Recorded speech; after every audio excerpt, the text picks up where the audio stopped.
Really? There it is. Hi everybody, I'm George. And I'm Matt, and we're here to tell you about a great new game called Chromancer.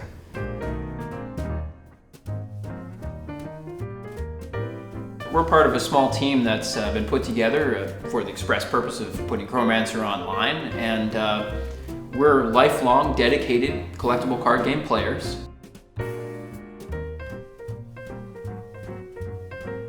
Personally, I've probably played every single online card game that has existed in the last 5 or 6 years. And I've traveled all around the world to play tabletop card game tournaments. Yeah, and what we're really trying to do with Chromancer is recapture that same awe and wonder that we all had in the mid-90s when we played Magic and the other games the first time, and put that online.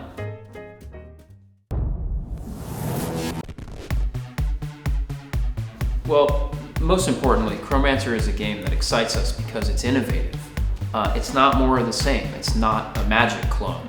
It seems like every other game out there plays with 2 players having hit points and creatures that you're slotting between each other to try to avoid a block and try to attack your opponent's hit points and win the game that way.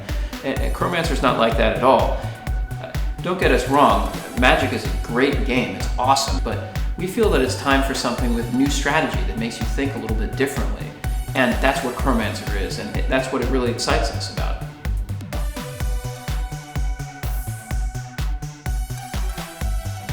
We'll delve further into Chromancer's mechanics in future videos, but briefly, the main difference that we're talking about here is that in Chromancer you've got 3 different targets.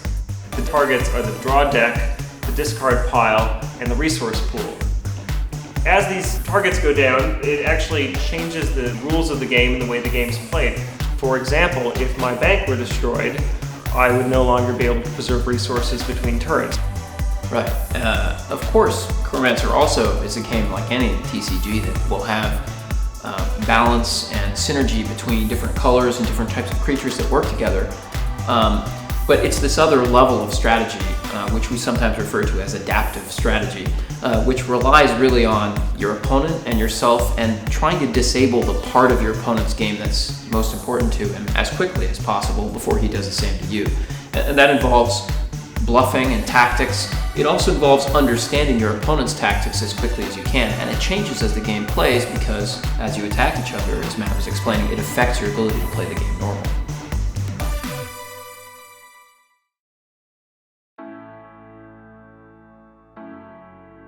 We're really an indie company, and that means that we've been doing all of this completely on our own. We've been putting our own time, our own money, and we've really done a lot with the project and a lot with the game, but we've come to the point where we need money in order to do the things that we can't do ourselves. Namely, we need money to create art, to pay artists, so that we can continue to build the game with this fantastic art that we've already got. Now, farther down the page on the Kickstarter, you can find the workshop, which is basically a duplication of our public website where we like to post some of the great art that's coming in before it's going to be put on the card.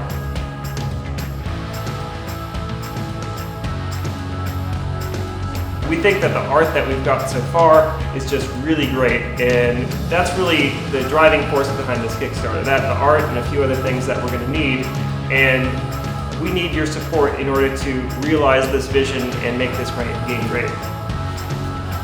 We really think this is what Kickstarter is all about. It's about empowering a small group of people to do something awesome. A small group of people who couldn't otherwise do it. And we're not celebrities or a big company or something like that. And we're also not these guys who are raising $500,000 so that they can quit their day jobs tomorrow to become game designers. That's not our goal. We're really, through this Kickstarter, looking for other people who are as passionate as we are about card games and about collectible card games. And those same people who had that feeling that we were talking about earlier in the mid-90s when playing Magic and those other games the first time, how great it was to have a game that was collectible and tradable and playable, but also deeply strategic. And we think that in order to get there, in order to have that next step, we need something like Chromancer. It's not another Magic with different lanes or different colors or different animation. It's a totally new game with new strategy that makes you think outside of the box. And it makes you go outside of your comfort zone as a card player.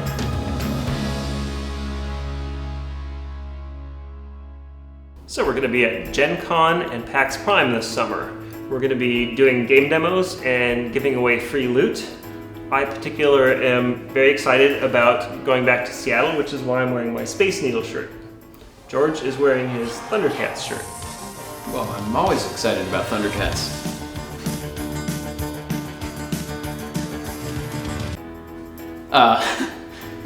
We can't thank you enough for your support. We appreciate all your pledges, and you're really VIPs in our book. And we absolutely promise that you'll always be able to get a hold of us, and we'll always treat you like one card player to another, with the appreciation and the respect that we all deserve. We can't thank you enough, and thank you for your support.